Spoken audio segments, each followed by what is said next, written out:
The unit of current. अब current की unit को कैसे डिफाइन करेंगे? करंट क्या है? Flow of electrons, flow of electrons है करंट। तो अब करंट की यूनिट क्या होगी ये हमें बताना है। तो unit of current is ampere.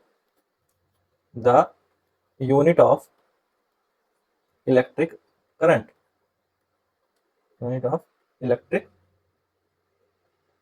Current is ampere. Ampere को हम कैपिटल ए से रिप्रेजेंट करते हैं, ठीक है। यहाँ ये स्मॉल ए ही बनाएंगे, पर जब रिप्रेजेंट करेंगे तो कैपिटल ए से रिप्रेजेंट करेंगे। अगर 1 एम्पियर को डिफाइन करना हो, व्हाट इज 1 एम्पियर? तो 1 ampere is defined as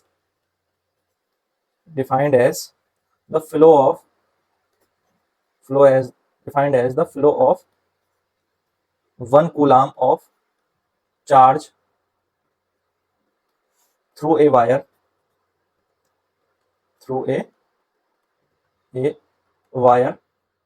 in 1 second. अब इसको ऐसे क्यों कहा? क्योंकि जो इलेक्ट्रिक करंट आई होता है वो होता है Q बाई टी के बराबर। आई इज इक्वल टू क्या होता है? Q by T. तो जब एक कूलम चार्ज 1 सेकेंड में फ्लो करेगा, कूलम जो कि चार्ज की यूनिट है क्योंकि, तो ही तो 1 एम्पियर करंट होगा। करंट क्या है? Flow of rate of flow of charges. Current क्या होता है? करंट की अगर हम डिफाइन करें, रेट ऑफ फ्लो ऑफ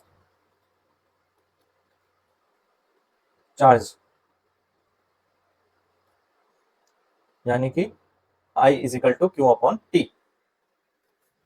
तो करंट हो गया कूलम पर सेकेंड, यानी एम्पियर जो है, एम्पियर ही क्या है? वो कूलम पर सेकेंड के बराबर है यूनिट में। अगर इसको देखें, एक यूनिट जो एम्पियर है वो कूलम पर सेकंड के बराबर है। तो यहाँ पर केवल एम्पियर की बात हो रही है। तो हमसे सिर्फ पूछा था unit of current is ampere. अगर 1 एम्पियर को डिफाइन करा है तो आप ये डेफिनेशन लिख सकते हैं, ठीक है। ये चीजें क्लियर है?